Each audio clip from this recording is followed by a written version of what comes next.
Je m'en vais de bon matin, livre et le bon rhum de mix, les vagues dansent et je chevauche les flots au gré du vent. Alors que je prends le large, le soleil entame sa course et les oiseaux dessinent des cercles dans le ciel en chantant. Yo ho ho, yo ho ho ho. J'étais en train d'écouter du Booba. Ouais, je te jure. Non, en plus, sérieusement, tout bon fan de One Piece, et même ceux qui regardent la série vite fait, devraient connaître cette chanson. Parce que cette chanson est magnifique. Pas seulement parce qu'elle est bien, mais parce que surtout, ça n'a que d'émotion le moment où on la découvre. Je vais donc dans cette vidéo qui s'appelle Petite hypothèse, je vais d'abord vous expliquer ce que sont les petites hypothèses.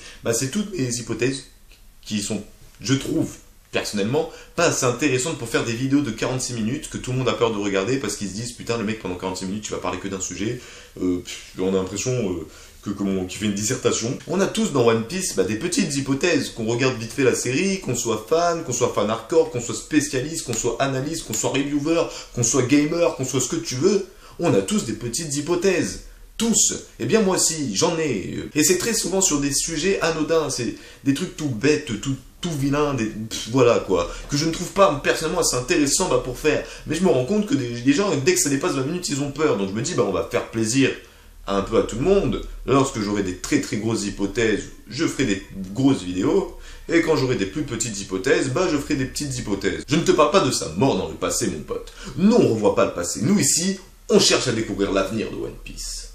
Je vais te parler de sa future mort.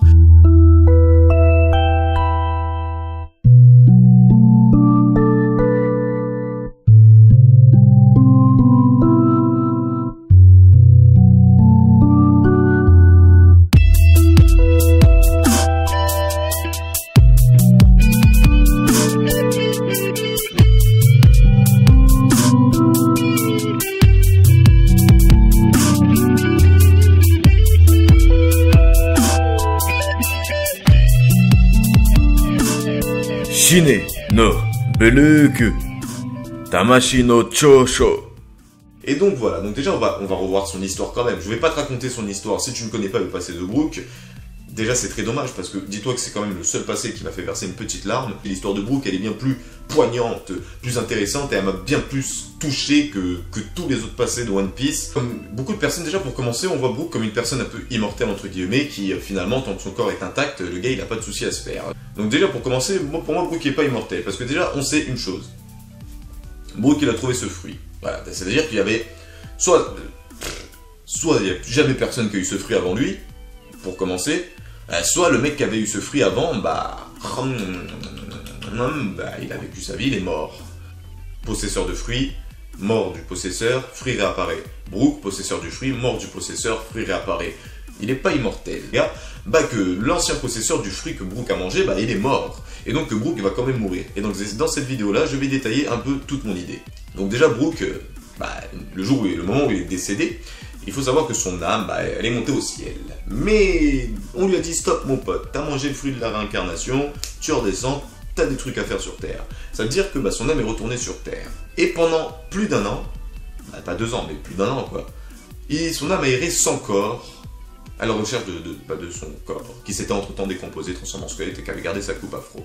Bref, on pourrait se dire, ok, on s'en fout, mais là c'est déjà un détail, un petit détail anodin, qui va nous en dire plus à peu près sur ce personnage. C'est-à-dire que son âme, sans corps, a pu rester sans corps, justement, pendant plus d'1 an, à la recherche de son corps. C'est-à-dire que finalement son corps, son âme, pour rester sur Terre, n'a peut-être pas spécialement besoin d'être dans son corps. Son corps, ce n'est pas nécessaire. Il peut...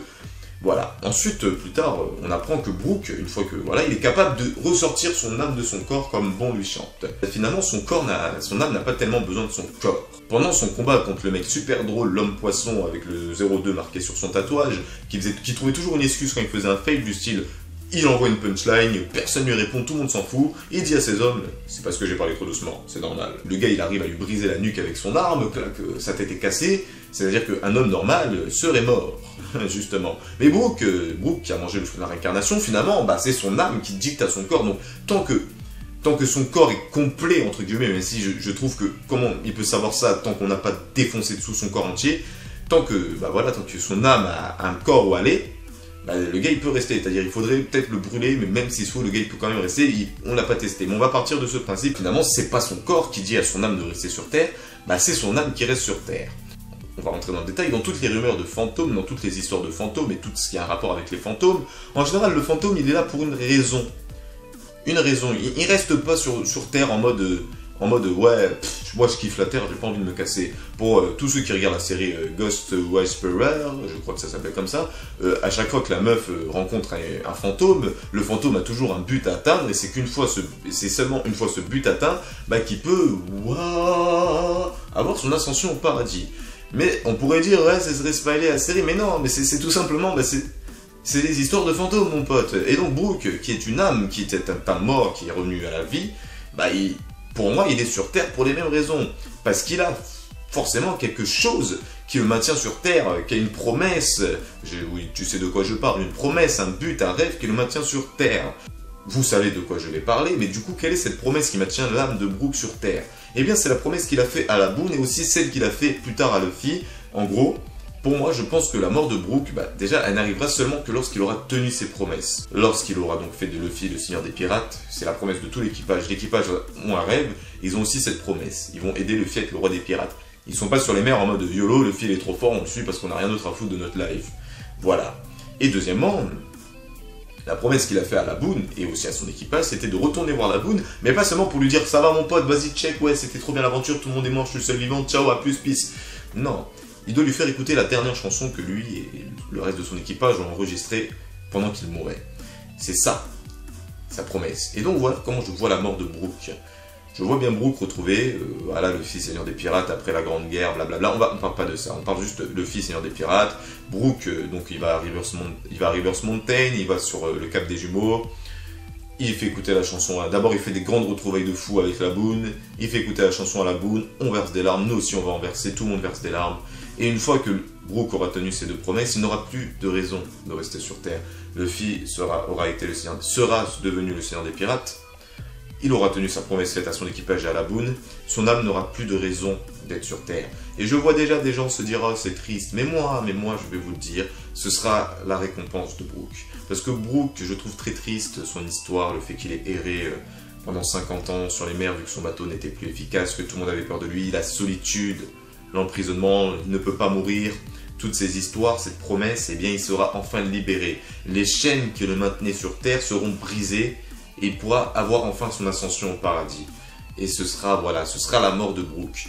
Je pense que dans cette vidéo, certaines personnes pouvaient peut-être s'attendre à un meurtre.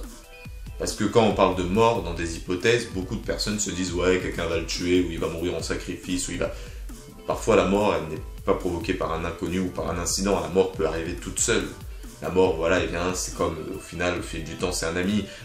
L'histoire de Brooke est très triste, il était prisonnier sur Terre, et une fois qu'il aura tenu toutes ses promesses, il pourra enfin quitter ce monde et monter au paradis, ce sera sa récompense, la mort sera son ami, il l'accueillera sûrement à bras ouverts, ce sera très beau à voir, son âme montera toute seule, elle quittera son corps et... Ciao Brooke, l'aventure était épique. Et bien sur ce, bah voilà, c'est la fin de cette petite hypothèse. Comme vous avez pu le voir, ça ne dure pas très longtemps, mais même sur un petit truc anodin, il y a quand même beaucoup de choses à dire. Beaucoup de personnes voient One Piece comme du bête et méchant, mais non. One Piece, il y a beaucoup de choses que Oda essaie de nous transmettre, que certaines personnes ne voient pas. Il m'arrive même parfois de re-regarder d'anciens épisodes, et de me dire à cet instant, quand je regardais cet épisode, au début, je ne voyais pas les choses de la même façon, maintenant je comprends un peu mieux. Je conseille un peu à tout le monde de re-regarder les arcs qu'ils ont aimés, les épisodes qu'ils ont appréciés, histoire d'avoir ce transfert d'émotions qui s'effectue. Et bien voilà, sur ce, mon nez de merde me touche, s'il faut, bah, mon nez en fait quand il me picote, ça peut être pour me dire un indice, je ne sais pas encore si c'est pour me dire que je dis de la grosse merde, ou si c'est pour me dire mon pote, tu touches le point, tu touches juste, voilà. Et bien sur ce, c'était Riger, bah, je vous dis à la prochaine pour peut-être une petite hypothèse, parce que j'en ai quelques-unes d'autres. Et donc sur ce, c'était Riger, je vous dis à la prochaine pour une prochaine vidéo.